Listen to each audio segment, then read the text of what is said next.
Ahmedabad collector office ખાતે મળી UCC કમિટીની બેઠક। ગુજરાતમાં યુસીસી લાગુ કરવા માટે કમિટીએ બેઠકનો ધમધમાટ શરૂ કરી દીધો છે। ગાંધીનગરના સર્કિટ હાઉસ ખાતે સમાન સિવિલ કોડ યુસીસી સમિતિની મહત્વપૂર્ણ બેઠક મળ્યા બાદ અમદાવાદની કલેક્ટર ઓફિસ ખાતે બેઠક મળી હતી। કલેક્ટર દ્વારા કમિટીનું સ્વાગત કરાયું। સમિતિના અધ્યક્ષ ન્યાયમૂર્તિ રંજના દેસાઈની અધ્યક્ષતામાં યોજાયેલી આ બેઠકમાં જિલ્લા વહીવટીતંત્ર અને નાગરિકો સાથે વિસ્તૃત ચર્ચા કરવામાં આવી। સામાજિક જૂથો અને રાજકીય પક્ષોના સભ્યો સાથે બેઠક કરી। સમાજના આગેવાનો અને રાજકીય પક્ષો પાસે સૂચનો લેવાયા। નાગરિકો અને અધિકારીઓએ લગ્ન, છૂટાછેડા, વારસા અધિકારો સહિતના મુદ્દાઓ પર ચર્ચા કરી અને મુદ્દાઓ રજૂ કર્યા હતા। બેઠકમાં ભાજપના ધારાસભ્ય સાંસદો પણ હાજર રહ્યા। આરોગ્ય કર્મચારીઓનું ગાંધીનગરમાં આંદોલન। પંચાયત વિભાગના 300થી વધુ કર્મચારીઓ માસ સીએલ પર। ગુજરાત પંચાયત વિભાગના આરોગ્ય કર્મચારીઓએ પડતર માંગણીઓને લઈને ગાંધીનગર સેક્ટર 6 સત્યાગ્રહ છાવણી ખાતે ધરણા પ્રદર્શન કર્યા। વિધાનસભા સત્ર દરમિયાન યોજાયેલા આંદોલનમાં રાજ્યભરમાંથી કર્મચારીઓ જોડાયા। ગાંધીનગર જિલ્લામાંથી 300થી વધુ કર્મચારીઓ માસ સીએલ લઈને આંદોલનમાં જોડાયા। અભી નહીં તો કભી નહીં કર્યા સૂત્રોચ્ચાર। આરોગ્ય કર્મચારી મહાસંઘે છેલ્લા 2 વર્ષથી સરકારમાં અનેક રજૂઆતો કરી। સરકારને 1 માર્ચ સુધીનું અલ્ટિમેટમ આપ્યા બાદ બેઠક પણ યોજાઈ, પરંતુ કોઈ ઠોસ નિર્ણય ન લેવાતા કર્મચારીઓ આંદોલનનો માર્ગ અપનાવ્યો। કર્મચારીઓની મુખ્ય માંગણીઓમાં ટેકનિકલ ગ્રેડ પે લાગુ કરવો, ખાતાકીય પરીક્ષામાંથી મુક્તિ અને પગાર સુધારણાનો સમાવેશ થાય છે। એમપીએચડબલ્યુ, એફએચડબલ્યુ, એમપીએચએસ, એફએચએસ, ટીએમપીએચ, ટીએચવી અને આરોગ્ય સુપરવાઇઝર કેડરના કર્મચારીઓની આ માંગણીઓ છે। કોરોના કાળમાં વોરિયર્સ તરીકે કામ કરનારા કર્મચારીઓને 130 દિવસનો પગાર મળ્યો છે। ટેકનિકલ અહેવાલ આપ્યા છતાં નિર્ણય વિલંબિત થઈ રહ્યો છે। જો 10 દિવસમાં કોઈ નિર્ણય નહીં આવે તો અચોક્કસ મુદતની હડતાળ પર જવાની ચીમકી આપી છે। પોસ્ટ મેટ્રિક શિષ્યવૃત્તિને લઈને ગાંધીનગરમાં ઉગ્ર વિરોધ। ચૈતર વસાવા સહિત મોટી સંખ્યામાં યુવાનો વિરોધમાં જોડાયા। રાજ્ય સરકારે આદિવાસી વિદ્યાર્થીઓને મળતી શિષ્યવૃત્તિ બંધ કરી દેતા વિરોધ ફાટી નીકળ્યો। રાજ્ય સરકારે આદિવાસી વિદ્યાર્થીઓને મળતી શિષ્યવૃત્તિ બંધ કરી દેતા વિરોધ ફાટી નીકળ્યો છે। પોસ્ટ મેટ્રિક શિષ્યવૃત્તિને લઈને ગાંધીનગરમાં ઉગ્ર વિરોધ પ્રદર્શન કરવામાં આવ્યું। આદિવાસી વિદ્યાર્થીઓ હલ્લાબોલ કરી વિધાનસભા તરફ કૂચ કરી। વિદ્યાર્થીઓને સ્કોલરશીપ આપવા માંગના સૂત્રોચ્ચાર સાથે ગાંધીનગર ગજવ્યું। આ વિરોધમાં ચૈતર વસાવા, યુવરાજસિંહ જાડેજા સહિત મોટી સંખ્યામાં યુવાનો વિરોધમાં જોડાયા। વિદ્યાર્થીઓ અને યુવા નેતાઓએ આ મુદ્દે ગાંધીનગરમાં ભારે વિરોધ કરતા વિધાનસભા માર્ગ પણ બંધ કરવામાં આવ્યો। પોલીસ દોડતી થઈ ગઈ। સૂત્રોચ્ચાર કરી ઉગ્ર વિરોધ કરતા પોલીસે આંદોલનકારીઓ અને ચૈતર વસાવા, યુવરાજસિંહ જાડેજાની અટકાયત કરી। જો 10 દિવસમાં પરિપત્ર રદ નહીં થાય તો રાજ્યવ્યાપી આંદોલન કરવાની વિદ્યાર્થીઓએ ચીમકી આપી। વિદ્યાર્થીઓને આ મુદ્દે જાગૃત કરવા આદિવાસી વિસ્તારોમાં જનજાગૃતિ અભિયાન ચલાવાશે। ગુજરાત સરકાર જો શિષ્યવૃત્તિ પુનઃ શરૂ નહીં કરે તો બિરસા મુંડા ભવન ગાંધીનગર ખાતે આગામી સમયમાં વધુ ઉગ્ર વિરોધ અને ઘેરાવ કરવામાં આવશે। મહત્વનું છે કે સરકારે પોસ્ટ મેટ્રિક સ્કોલરશીપ બંધ કરતા વંચિત વિદ્યાર્થીઓને અન્યાય થઈ રહ્યો છે। એસસી એસટી માટેની પોસ્ટ મેટ્રિક શિષ્યવૃત્તિ 75% કેન્દ્ર અને 25% રાજ્ય સરકાર ચૂકવતી હતી। 50,000થી વધુ વિદ્યાર્થીઓને શિષ્યવૃત્તિનો લાભ મળતો હતો। રાજકોટમાં અજ્ઞાનવાણી કરનાર જ્ઞાનપ્રકાશ સ્વામીના પુતળાને પાટા મારી સળગાવવાનો પ્રયાસ। સ્વામિનારાયણ સંપ્રદાયના સ્વામી જ્ઞાનપ્રકાશ દ્વારા જલારામ બાપા વિશે કરેલ વિવાદી ટિપ્પણીને લઈને લોહાણા સમાજમાં ભારે રોષ જોવા મળી રહ્યો છે। 4 માર્ચે વીરપુર બંધ રહ્યા બાદ બુધવારે રાજકોટમાં પણ રોષ યથાવત જોવા મળ્યો। રાજકોટના ભૂપેન્દ્ર રોડ પર આવેલ વડતાલ તાબેના સ્વામિનારાયણ મંદિર ખાતે લોહાણા સમાજના યુવાનો વિરોધ કરવા માટે આવી પહોંચ્યા હતા અને સ્વામી જ્ઞાનપ્રકાશના પુતળા પર માટી મારી પુતળું સળગાવવામાં આવ્યું હતું। અજ્ઞાનવાણી કરનાર જ્ઞાનપ્રકાશ સ્વામીની વિરુદ્ધમાં સૂત્રોચ્ચાર કર્યા। પુતળાને પાટા મારી વિરોધ પ્રદર્શન કરવામાં આવ્યું તેમજ પુતળાને સળગાવવાનો પ્રયાસ કરવામાં આવતા એ ડિવિઝન પોલીસ દ્વારા પુતળું કબજે કરી લેવામાં આવ્યું હતું। વિરોધને પગલે પોલીસ દ્વારા રઘુવંશી સમાજના 10 જેટલા યુવકો તેમજ 2 મહિલાઓને પણ ડિટેન કરાયા હતા। વિરોધના પગલે અગાઉથી જ ભૂપેન્દ્ર રોડ સ્વામિનારાયણ મંદિર ખાતે એ ડિવિઝન પોલીસ દ્વારા બંદોબસ્ત ગોઠવી દેવામાં આવ્યો હતો। લોહાણા સમાજની એક જ માંગ છે કે વિડીયો કોલિંગના માધ્યમથી માંગવામાં આવેલી માફી અમને મંજૂર નથી। જ્ઞાનપ્રકાશ સ્વામી વીરપુર રૂબરૂ આવીને માફી નહીં માંગે તો ઉગ્ર વિરોધ કરવામાં આવશે। મોટા પ્રમાણમાં વિદ્યાર્થીઓને નાપાસ કરતા ગુજરાત યુનિવર્સિટી માથે લીધી।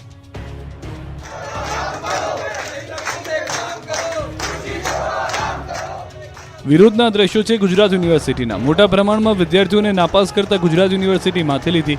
એબીવીપીના કાર્યકરો અને વિદ્યાર્થીઓ ગુજરાત યુનિવર્સિટી ખાતે પહોંચ્યા હતા। રજિસ્ટ્રારની ઓફિસમાં ધરણા પર બેસીને સૂત્રોચ્ચાર કર્યા હતા, જેથી પોલીસ બોલાવી પડી હતી। આ તરફ પોલીસે કાર્યકર્તાઓને રજિસ્ટ્રારની ઓફિસની બહાર લઈ ગઈ હતી। એમડીએમએસના 3જા વર્ષના 115 વિદ્યાર્થીઓને નાપાસ કરાતા આક્રોશ સાથે વિરોધ પ્રદર્શન કર્યું। વિદ્યાર્થીઓને નાપાસ કરાતા યુનિવર્સિટીમાં હલ્લાબોલ કર્યો।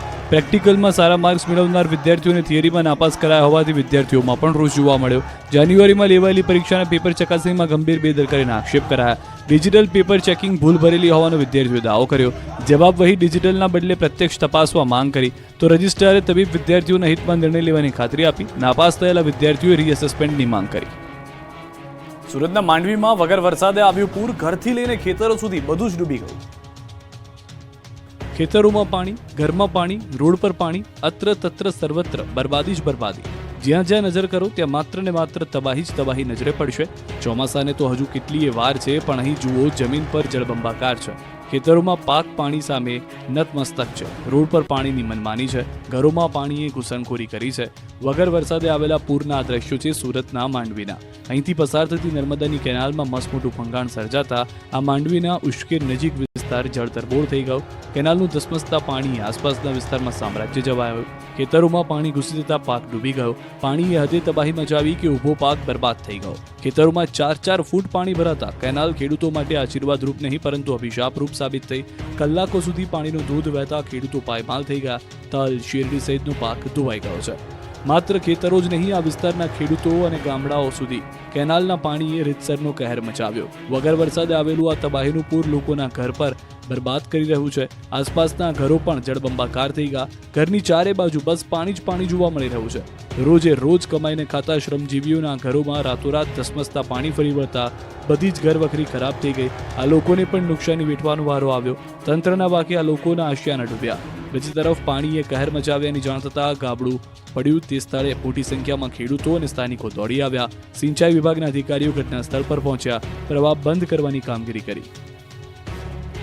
પોરબંદરના બાવળના જંગલમાં ફાટી નીકળી આગ. બિરલા કોલોનીના રહીશોને સલામત સ્થળે ખસેડાયા. પોરબંદર શહેરમાં ઇન્દિરાનગર વિસ્તારમાં બિરલા સ્કૂલની પાછળના બાવળના જંગલમાં આગ ફાટી નીકળી હતી. ભારે પવનને કારણે આગે વિકરાળ સ્વરૂપ ધારણ કર્યું. આગની જ્વાળાઓ બિરલા કોલોનીના રહેણાંક વિસ્તાર સુધી પહોંચી જતા તંત્ર દ્વારા તાત્કાલિક પગલાં લેવામાં આવ્યા. ફાયર બ્રિગેડની 3 ટીમ ઘટના સ્થળે પહોંચી ગઈ. જોકે તેજ પવનને કારણે આગને કાબૂમાં લેવાનું મુશ્કેલ બન્યું. જંગલ વિસ્તારમાં આગ લાગતા દૂર દૂર સુધી ધુમાડાના ગોટે ગોટા જોવા મળ્યા. બિરલા કોલોની નજીક આગના ધુમાડા જોવા મળતા બિરલા સ્કૂલના વિદ્યાર્થીઓને શાળામાંથી રજા આપી દેવામાં આવી. સાથે જ સુરક્ષાના ભાગરૂપે બિરલા સ્કૂલમાંથી મહત્વના દસ્તાવેજો બહાર કાઢી લેવામાં આવ્યા. બિરલા કોલોનીના રહીશોને સલામત સ્થળે ખસેડવામાં આવ્યા. વધુમાં ઘરોમાંથી ગેસ સિલિન્ડરો પણ બહાર કાઢી લેવામાં આવ્યા. આગ લાગવાનું ચોક્કસ કારણ હજુ સુધી જાણી શકાયું નથી. ફાયર બ્રિગેડ દ્વારા સતત પાણીનો મારો ચલાવવામાં આવી રહ્યો છે. આમ છતાં આગ બેકાબૂ છે. રાજકોટમાં મરચા ભરેલા ટ્રકમાં આગ. ગણતરીની મિનિટોમાં મરચા સહિત ટ્રક બળીને ખાખ. બળબળ સળગતા ટ્રકના દ્રશ્યો છે રાજકોટના. એક ગણતરીની મિનિટોમાં મરચા સહિત ટ્રક બળીને ખાખ થઈ ગયો. જામકંડોરણાના ચિત્રાવડ ગામ પાસે મરચા ભરેલી ગાડીમાં ભીષણ આગ લાગી હતી. રસ્તેથી પસાર થતી એક મરચા ભરેલી ટ્રક વીજ લાઇનને અડી જતા શોર્ટ સર્કિટ થઈ હતી. આ શોર્ટ સર્કિટના કારણે મરચા ભરેલી ગાડીમાં આગ પ્રસરી હતી, જેથી નાસભાગ મચી ગઈ હતી. આગે જોતજોતામાં વિકરાળ સ્વરૂપ ધારણ કર્યું. ભીષણ આગને પગલે ગણતરીની મિનિટોમાં જ સમગ્ર આગ ટ્રકમાં ફેલાઈ ગઈ. આગને પગલે મરચાનો પાક સહિત ટ્રક બળીને ખાખ થઈ ગયો. ખેડૂતોના લાખોના મરચા બળીને ખાખ થઈ ગયા. આ તરફ વલસાડની પેપર મિલમાં આગથી દોડધામ. વલસાડના સરોણ ગામમાં આવેલી એક પેપર મિલમાં આગ લાગી હતી. વહેલી સવારે પેપર ટ્રી નામની એક પેપર મિલમાં આગ લાગતા દોડધામ મચી ગઈ. બનાવની જાણ થતાં જ વલસાડના ફાયર બ્રિગેડની ટીમ તાત્કાલિક સ્થળ પર પહોંચી અને આગ પર કાબૂ મેળવવા પ્રયાસ કર્યા. જોકે કંપનીનો મોટો ભાગ આગની જ્વાળાઓમાં લપેટાયેલો હોવાથી આસપાસના વિસ્તારના ફાયર ફાઇટરોને પણ મદદ માટે બોલાવવામાં આવ્યા. આમ 5થી વધુ ફાયર બ્રિગેડની ટીમોએ આગ પર કાબૂ મેળવવા પ્રયાસ કર્યા. ઘટનામાં કોઈ ઈજા કે જાનહાની થઈ ન હતી, પરંતુ આગ લાગવાનું કારણ જાણી શકાયું નથી. આખરે 5થી વધુ ફાયર બ્રિગેડની ટીમોએ કલાકોની જહેમત બાદ આગ પર કાબૂ મેળવવામાં સફળતા મેળવી હતી. દહેજના SEZ2માં કેમિકલ કંપની ભડકે બળી. ભરૂચ દહેજ SEZ2માં આવેલી નિયોજન કેમિકલ કંપનીમાં મોડી રાત્રે ભીષણ આગ લાગી હતી. આગની ઘટનાને પગલે કંપનીમાં કામ કરતા કર્મચારીઓમાં અફરાતફરી મચી ગઈ. આગની જ્વાળાઓ દૂર સુધી દેખાતી હતી. આસપાસની કંપનીઓ સુધી આગની જ્વાળાઓ પહોંચી જતા કંપનીના સંચાલકના જીવ તાળવે ચોંટી ગયા. આગનો મેજર કોલ જાહેર કરવામાં આવ્યો હતો. આસપાસની કંપનીઓના ફાયર ફાઇટર્સ તાત્કાલિક ઘટના સ્થળે પહોંચ્યા હતા. સંયુક્ત પ્રયાસોથી આગ પર કાબૂ મેળવવામાં સફળતા મળી. ઘટનાની જાણ થતાં જ ગુજરાત પોલ્યુશન કંટ્રોલ બોર્ડ GPCBના અધિકારીઓ પણ તાત્કાલિક સ્થળ પર પહોંચી ગયા હતા. આગની આ ઘટનામાં કોઈ જાનહાની થઈ ન હતી, જેના કારણે લોકોએ રાહતનો શ્વાસ લીધો હતો. અમદાવાદ અને વડોદરામાં રફતારનો કહેર. 4 લોકોને અડફેટે લીધા. અમદાવાદમાં રફતારનો કહેર ઓછો નથી થઈ રહ્યો. આ વખતે અમદાવાદના પ્રગતિનગર નજીક કાર ચાલકે આતંક મચાવ્યો હતો. પૂરપાટ આવતા કાર ચાલકે 3 થી 4 લોકોને અડફેટે લીધા હતા, જેથી રોડ પર હાહાકાર મચી ગયો. લોકોના ટોળા એકત્રિત થઈ ગયા. કાર ચાલક નશામાં બેફામ આવતો હોવાનું જોનારાઓનું કહેવું છે. સ્થાનિકોએ તુરંત પોલીસને બોલાવી હતી. આ તરફ વડોદરાના કારેલીબાગ આમ્રપાલી કોમ્પ્લેક્સ પાસે પૂરપાટ ઝડપે આવતી કારે વૃદ્ધને અડફેટે લીધા. ઇજાગ્રસ્ત વૃદ્ધને સારવાર અર્થે ખસેડાયા. રાહદારીને અડફેટે લઈ કાર પલટી ગઈ. કારની ગતિ એટલી વધારે હતી કે કારની એરબેગ અને સનરૂફ પણ ખુલી ગયા. પોલીસે કાર ચાલક સામે ગુનો દાખલ કરી કાયદેસરની કાર્યવાહી હાથ ધરી. શર્ટ કાઢી દંડો લઈને ભય ફેલાવવા નીકળ્યા ટપોરીઓ. સુરતમાં 3 ટપોરીઓએ ખૌફ જમાવવા પ્રયાસ કર્યો. દ્રશ્યમાં જોઈ શકાય છે કે 3 ટપોરી બાઇક પર બેઠા છે. પાછળ બેઠેલા શખ્સે તો શર્ટ પણ નથી પહેર્યો અને હાથમાં દંડો પકડ્યો છે. બાઇક પર ટ્રિપલ સવારી કરીને ટ્રાફિકના નિયમોનો ધજાગરા ઉડાવ્યા. એટલું જ નહીં, ખુલ્લેઆમ ટપોરી વેડા કરીને પોલીસને પણ પડકાર ફેંક્યો. શહેરના ડિંડોલી ગોળદરા વિસ્તારના સીએનજી પંપ નજીકનો આ વિડીયો વાયરલ થયો છે. દાવો કરાઈ રહ્યો છે કે આ રીતે નીકળીને જાહેર માર્ગ પર નીકળતા લોકોને ટપોરીઓએ ધમકાવ્યા અને ભયનો માહોલ પેદા કર્યો. આવા અસામાજિક તત્વો વિરુદ્ધ પગલાં ભરવાની માંગ ઉઠી છે. વડોદરામાં ભગવાન પણ નથી સુરક્ષિત. કાશી વિશ્વનાથ મંદિરમાં ચોરી. વડોદરામાં ભગવાન પણ હવે સલામત નથી. આ વખતે તસ્કરોએ મહાદેવના મંદિરને નિશાન બનાવ્યું હતું. વડોદરા શહેરના લાલબાગ રોડ પર આવેલા પ્રસિદ્ધ કાશી વિશ્વનાથ મંદિરમાં તસ્કરો ત્રાટક્યા હતા. રાત્રે ચોરોએ મંદિરના સંકુલમાં ઘૂસીને 4 દાનપેટી તોડી હતી, જેમાંથી આશરે 65 થી 70 હજાર રૂપિયાની ચોરી કરી ફરાર થઈ ગયા હતા. દ્રશ્યમાં જોઈ શકાય છે કે 2 તસ્કર આખી દાનપેટી ઉઠાવી ગયા. દાનપેટી તોડી પિલ્લરની પાસે બેસી રૂપિયા ગણે છે. માત્ર 3 દિવસમાં 3 મંદિરમાં ચોરી થતા પોલીસ દોડતી થઈ છે. નવાપુરા પોલીસે સમગ્ર મામલે તપાસ હાથ ધરી. હડસદ નગરપાલિકાના નવા પ્રમુખ અને જૂનાગઢ મહાનગરપાલિકાના મેયરની વરણી. જૂનાગઢ મહાનગરપાલિકાના હડસદ નગરપાલિકાની ચૂંટણી યોજાયા બાદ હવે પ્રમુખ, ઉપપ્રમુખ તેમજ સ્ટેન્ડિંગ કમિટીના ચેરમેનની વરણી કરવામાં આવી છે. જૂનાગઢના નવા મેયર, ડેપ્યુટી મેયર તેમજ હડસદ નગરપાલિકાના નવા પ્રમુખોની વરણીની પ્રક્રિયા થઈ, જેમાં જૂનાગઢ મેયર તરીકે ધર્મેશ પોસિયાની વરણી કરવામાં આવી. આકાશ કટારા બન્યા ડેપ્યુટી મેયર, પલ્લવીબેન ઠાકર બન્યા સ્ટેન્ડિંગ કમિટીના ચેરમેન. શાસક પક્ષ નેતા તરીકે મનનભાઈ અભાણીની વરણી કરાઈ. આ તરફ મહેસાણાના વડનગર નગરપાલિકાના પ્રમુખ, ઉપપ્રમુખની વરણી કરવામાં આવી. પ્રમુખ તરીકે નિકિતાબેન શાહ અને ઉપપ્રમુખ તરીકે જયંતિજી હદુજી ઠાકોરની પસંદગી થઈ ચૂકી છે. તો છોટાઉદેપુર પાલિકા પ્રમુખ ભાજપના ઉમેદવારની બિનહરીફ વરણી થઈ. મંજુલાબેન કિશનભાઈ કોહલી પ્રમુખ બન્યા. ગઢડા નગરપાલિકાના પ્રમુખ તરીકે હિતેશભાઈ પટેલ તો ઉપપ્રમુખ તરીકે સુરેશભાઈ મેરની પસંદગી કરાઈ. ભાજપના હાજર આગેવાનો દ્વારા પ્રમુખ, ઉપપ્રમુખનું મોં મીઠું કરાવી શુભેચ્છાઓ પાઠવી. આ તરફ બોટાદ નગરપાલિકામાં મહિલાઓનું રાજ આવ્યું. ધર્મિષ્ઠાબેન જોટાણી બન્યા છે પ્રમુખ, જ્યારે ઉપપ્રમુખ તરીકે નીરુબેન ત્રાસરિયાને જવાબદારી સોંપાઈ. તમામ બિનહરીફ થયા. નવનિયુક્ત પદાધિકારીઓની ફુલહાર સાથે મોં મીઠું કરાવી શુભેચ્છા પાઠવવામાં આવી. થાન નગરપાલિકાના પ્રમુખ તરીકે પ્રદ્યુમનસિંહ રાણા અને ઉપપ્રમુખ તરીકે રાજુભાઈ અલગોત્રાની વરણી કરવામાં આવી. સર્વાનુમતે વરણી થતા નગરપાલિકામાં ફરી ભાજપનો ભગવો લહેરાયો. સાબરકાંઠા જિલ્લાની 3 નગરપાલિકાના પ્રમુખ અને ઉપપ્રમુખ માટે યોજાઈ ચૂંટણી. તલોદ નગરપાલિકાના પ્રમુખ પદ માટે રમીલાબેન ચાવડા અને ઉપપ્રમુખ પદ માટે મયુરભાઈ પારેખની પસંદગી કરાઈ. ભુજની સોસાયટીમાં આંખલા યુદ્ધે ચડ્યા. જુઓ ભુજની સોસાયટીને કઈ રીતે આંખલાઓએ બાનમાં લીધી. એરપોર્ટ રિંગ રોડ પર આવેલી શ્રી કૃષ્ણનગર સોસાયટીમાં 2 આંખલાઓ આવી ચડ્યા હતા. જાણે બંને વચ્ચે વોર ચાલતું હોય તેમ ઝઘડી પડ્યા. બંને શક્તિ પ્રદર્શન કરવાનું હોય તેમ બાકડી પડતા નાસભાગ મચી ગઈ. સોસાયટીમાં આંખલા યુદ્ધે ચડતા ધૂળની ડમરીઓ ઉડી હતી. લોકોમાં ફફડાટ ફેલાયો હતો. આંખલાને છોડાવવા માટે લોકોએ પાણીનો મારો કર્યો હતો, પરંતુ આંખલા આ વખતે લડી લેવાના મૂડમાં હતા. ગીર સોમનાથમાં સિંહોનું રસ્તા રોકો આંદોલન. શ્વાનને ડરાવવા સિંહણે હાઈવે પર દોડ મૂકી. નેશનલ હાઈવે પર સિંહણે જોરદાર દોટ મૂકી અને જાણે રસ્તા રોકો આંદોલન કર્યું. આ દ્રશ્યો ગીર સોમનાથના છે. અહીં કોડીનાર ઉના વચ્ચે નેશનલ હાઈવે પર સિંહણ દોડાદોડી કરતી જોવા મળી. સિંહણના આટાફેરાથી વાહન ચાલકોએ વાહન ઉભા રાખી દીધા. સિંહણ જ્યારે દોડી રહી હતી ત્યારે શ્વાનના ભસવાનો અવાજ સંભળાઈ રહ્યો હતો. દાવો કરાઈ રહ્યો છે કે સિંહણ રોડની બાજુમાંથી શાંતિથી પસાર થઈ રહી હતી ત્યારે જ શ્વાન ભસવા લાગ્યા. કદાચ આનાથી જ સિંહણ ચીડાઈ ગઈ અને શ્વાનને કરડવા માટે હાઈવે પર દોટ મૂકી. પછી તો શ્વાન પણ ક્યાંય શોધ્યા ન મળ્યા, પરંતુ દિવસમાં સિંહના દર્શન થતા લોકો પણ રોમાંચિત થઈ ઉઠ્યા હતા. આ તરફ પાલિતાણા પંથકમાં સિંહોની લટાર કેમેરામાં કેદ થઈ. આકરી ગરમીમાં પાણીની શોધમાં 2 સાવજો લાપડિયા ગામ નજીક આવેલ શેત્રુંજી નદીના પટમાં આવી પહોંચ્યા હતા. 2 સાવજ પોતાની મસ્તીમાં લટાર મારતા જોવા મળ્યા. સાવજની રોયલ લટાર જોઈને અનેક વાહન ચાલકોએ પોતાની વાહનો થોભાવી દીધા હતા. બારડોલીમાં મધમાખીઓનો આતંક, 3ને નિશાન બનાવ્યા. બારડોલીના માણેકપુરમાં મધમાખીનો ફરી એકવાર આતંક જોવા મળ્યો છે. માણેકપુર ગામમાં મધમાખીનું ઝુંડ ઉડ્યું હતું. મધમાખીઓએ 3 લોકોને ઝપેટમાં લઈ લીધા હતા. 3 લોકોને મધમાખીએ ડંખ માર્યા હતા. લોહી લુહાણ કરી દેતા ઈજા પામેલ 3 લોકોને બારડોલી સરદાર હોસ્પિટલ ખસેડાયા. ગામના હળપતિવાસમાં મધમાખીનું ઝુંડ ઉડતા નાસભાગ મચી ગઈ. લોકો મધમાખીથી ડરી જતા સલામત જગ્યા શોધવા લાગ્યા હતા, પરંતુ 3 લોકો મધમાખીના ચક્રવ્યૂહમાં ફસાયા હતા. રાજ્યમાં સુસવાટા મારતા પવનો ફૂંકાયા, ફરી શિયાળાનો અહેસાસ, માછીમારોને દરિયો ન ખેડવા સૂચના. રાજ્યમાં ફરી શિયાળાએ યુટર્ન માર્યો છે. ગુજરાતના વાતાવરણમાં અચાનક જ પલટો આવ્યો. વહેલી સવારથી ઠંડા પવન ફૂંકાવા લાગતા લોકોને ફરી ગરમ વસ્ત્રોમાં ઢંકાવાનો વારો આવ્યો. વેસ્ટર્ન ડિસ્ટર્બન્સના કારણે રાજ્યમાં તાપમાન 5 થી 7 ડિગ્રી ગગડ્યું. કાતિલ પવનો ફૂંકાતા લોકો ઠર્યા. ખાસ કરીને દરિયાકાંઠે 45 થી 50 કિલોમીટરની ઝડપે પવન ફૂંકાઈ રહ્યો છે. હવામાન વિભાગે આગાહી કરી છે કે આગામી 24 કલાક સુધી દરિયાકાંઠાના વિસ્તારમાં 45 થી 50 કિલોમીટરની ઝડપે પવન ફૂંકાશે, જેથી માછીમારોને દરિયો ન ખેડવા સૂચના આપી.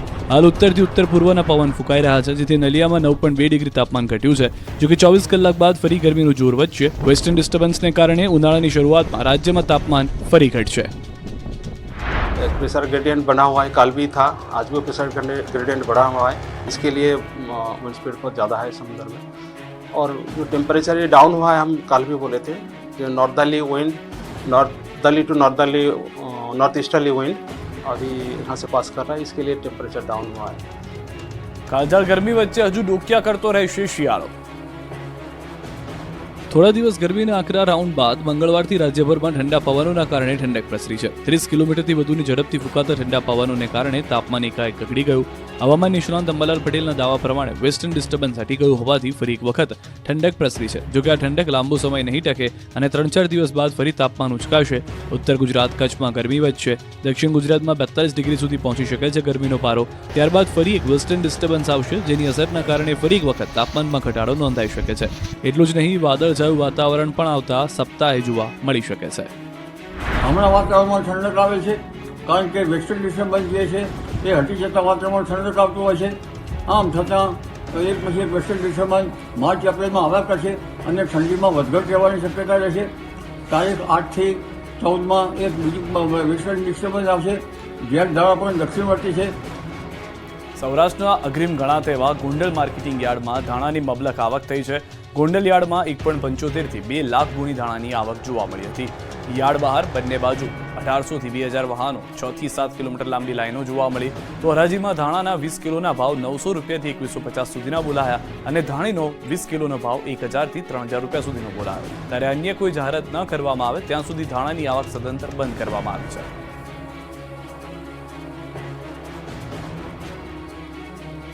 રાજકોટમાં ખુલ્લેઆમ દારૂની પાર્ટીઓ થઈ. દારૂબંધી વચ્ચે રાજકોટમાં દારૂ પીવા માટે ખુલ્લેઆમ બાર ખોલ્યું. એક દેશી દારૂના બુટલેગરે દેશી દારૂ પીવા માટે બાર જેવી વ્યવસ્થા કરી. દ્રશ્યોમાં જોઈ શકાય છે કે કેટલાક લોકો ખુલ્લેઆમ દારૂ પી રહ્યા છે. કોઈ રોકટોક વગર લોકો દેશી દારૂના જામ છલકાવી રહ્યા છે. કેટલાક લોકો નીચે બેસીને દેશી દારૂની પાર્ટી કરી રહ્યા છે. રંગીલા રાજકોટમાં કાયદો અને વ્યવસ્થાના લીરે લીરા ઉડાડતો વિડીયો વાયરલ થતા પોલીસની કામગીરી સામે સવાલ ઊભા થયા. મહત્વનું છે કે અગાઉ પાનના ગલ્લા પર દેશી દારૂનું વેચાણ થતું હોવાનો વિડીયો વાયરલ થયો હતો, ત્યારે હવે ફરી એક વખત દેશી દારૂના વેચાણનો વિડીયો વાયરલ થયો. લગ્નમાં નાચવા બાબતે ભાજપના જ 2 નેતાઓ માથા ફોડતા જોવા મળ્યા. નર્મદાના તિલકવાડાના ભાવપુરા ટેકરા પાસે લગ્નમાં ડાન્સ કરવા બાબતે નર્મદા જિલ્લા પંચાયત પ્રમુખ અને ભાજપ જિલ્લા આદિજાતિ મોરચાના મહામંત્રી વચ્ચે ધીંગાણું સર્જાયું. દાવા પ્રમાણે ગામમાં વરઘોડાને લઈને પહેલા માથાકૂટ થઈ, બાદમાં ભાજપના જ નેતા અને જિલ્લા પંચાયત પ્રમુખ ભીમસિંહ તડવી અને ભાજપ આદિજાતિ મોરચાના મહામંત્રી અરુણ તડવી સામસામે આવી ગયા. એકને હાથમાં ઈજા પહોંચી અને બીજાનું માથું ફૂટતા ટાંકા લેવા પડ્યા. આ ઘટનાને ભાજપના જ આગેવાનો વચ્ચે ચાલી રહેલી જૂથબંધીનું પરિણામ પણ ગણાવવામાં આવી રહ્યું છે. આ મારામારીની ઘટનામાં જિલ્લા પંચાયત પ્રમુખ, તેમનો પુત્ર, આદિજાતિ મોરચાના મહામંત્રી સહિત 10 જેટલા લોકોને ઈજા પહોંચી છે. દાહોદમાં કાપડ અને ચાદર વેચવાની યાર્ડમાં લૂંટ, ઘરફોડ ચોરી કરનાર ઝડપાયા. દાહોદ જિલ્લામાં ફેરિયા તરીકે કાપડ અને ચાદર વેચવાની યાર્ડમાં લૂંટ, ઘરફોડ જેવા ગંભીર ગુનાઓ આચરનારી આંતરરાજ્ય ગેંગ પોલીસના સકંજામાં આવી. આરોપીઓ ગોધરાના લીમખેડામાં બાઇક ચોરી કરી દાહોદના પડાવમાં વેપારીની દુકાન અને ગોધરા ખાતે ઘરફોડ ચોરીને અંજામ આપવાના હતા. જોકે લોકો આ ગુનાને અંજામ આપે તે પહેલા જ પોલીસે તેમને ઝડપી લીધા. પોલીસે 3 આરોપીઓને ઝડપી તેમની પાસેથી 2 દેશી તમંચા, 10 કાર્ટીજ તેમજ ચોરીની 2 બાઇક સાથે ઝડપી પાડ્યા છે. આંતરરાજ્ય ગેંગના 8 પૈકી 3 સભ્યો દાહોદમાં ગુનાને અંજામ આપવાના હતા. પકડાયેલા 3 આરોપીઓએ સૌપ્રથમ લીમખેડામાં બાઇક ચોરીને અંજામ આપી હતી, જે અંગે પોલીસે સીસીટીવીના કેમેરાના આધારે તપાસ કરતા આરોપીઓ ઝડપાઈ ગયા અને તેમની પૂછપરછ કરતા આ લોકો ગેંગના સભ્ય હોવાનો પર્દાફાશ થયો. પોલીસે આ મામલે વધુ તપાસ હાથ ધરી છે. માળિયાના ખીરઈ ગામે દારૂની રેડ કરવા ગયેલી પોલીસ પર હુમલો.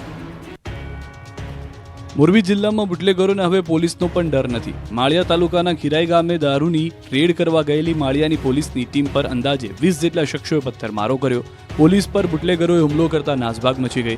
પથ્થરમારો કરવામાં આવતા 5 જેટલા પોલીસ કર્મચારીઓ ઇજાગ્રસ્ત થયા, જેમણે પ્રથમવાર માટે માળિયા સરકારી હોસ્પિટલ ત્યારબાદ વધુ સારવાર અર્થે મોરબીની ખાનગી હોસ્પિટલ ખાતે ખસેડવામાં આવ્યા. આ બનાવ અંગે જાણ થતાં ડીવાયએસપી સહિતનો કાફલો ઘટના સ્થળે દોડી જઈ પોલીસ પર હુમલો કરનાર મહિલાઓ સહિતના શખ્સોને શોધી કાઢવા તપાસ હાથ ધરી. ઘટના સ્થળેથી દેશી દારૂ, ઘાતક હથિયારો મળ્યા છે. અમદાવાદમાંથી જુગારધામ પકડાયું.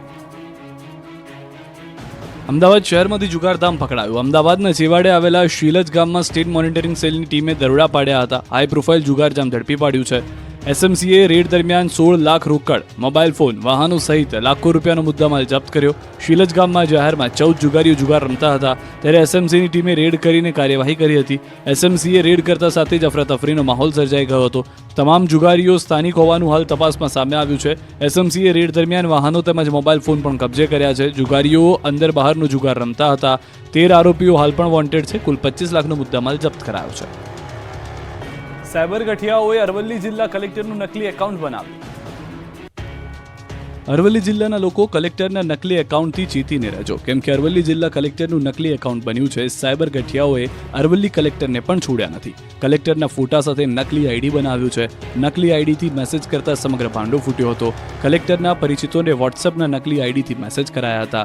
આ વાતની જાણ થતાં આઈએએસ પ્રશસ્તિ પારીકે સોશિયલ મીડિયા દ્વારા ફેક વોટ્સએપ આઈડીની જાણકારી આપી. ફેક આઈડીની જાળમાં ફસાઈ ન જવા કરી અપીલ.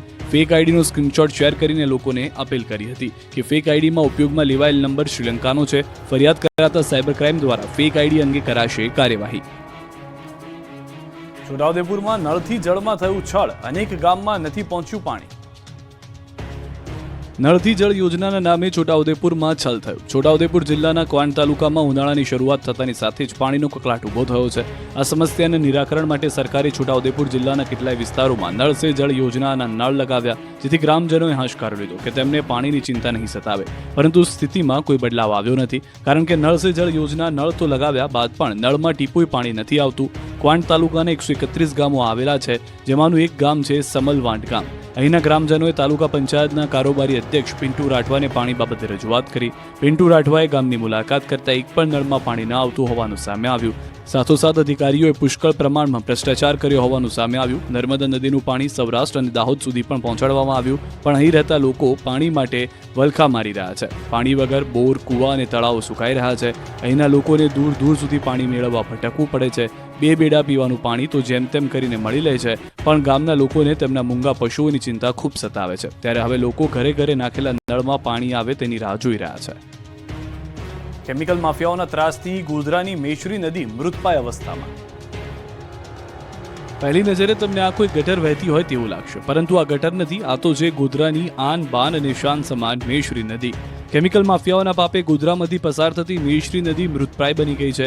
પ્લાસ્ટિક, કેમિકલ વેસ્ટ સહિતનો કચરો નદીમાં ઠલવાઈ રહ્યો હોવાથી નદીમાં ઠેર ઠેર ગંદકીના ઢગ જોવા મળી રહ્યા છે. ગંદકીના કારણે રોગચાળો વકરે તેવો ભય છે. લોકોની માંગ છે કે આ સ્થિતિ રહેશે તો નદી થોડા વર્ષોમાં મૃતપાય બનશે. નદીને બચાવવા માટે તંત્રની કામગીરી કરે તેવી માંગ ઉઠી છે. ખાસ કરીને અમદાવાદમાં જે તે રિવરફ્રન્ટ બનાવવામાં આવ્યો છે, તેવી જ રીતે ગોધરામાં રિવરફ્રન્ટ બનાવવામાં આવે, જેથી લોકોને નદીની ઉપયોગિતા સમજાય. તો કલેક્ટરે કહ્યું કે હાલ પ્રી મોન્સૂન કામગીરી ચાલી રહી છે. જે સ્થળે કચરો જમા થયો છે તે દૂર કરવાની સૂચના આપી દેવાય છે. નદીના વહેણનો રસ્તો પણ સાફ કરવામાં આવી રહ્યો છે, જેથી ચોમાસામાં શહેરમાં પાણી ભરાવાની સમસ્યા નહીં રહે. હાલ નદીમાં સફાઈની પ્રાથમિકતા આપવામાં આવી રહી છે, ત્યારે તંત્ર દ્વારા કરવામાં આવી રહેલી કામગીરી કેટલી કારગર નીવડે છે તે જોવું રહ્યું.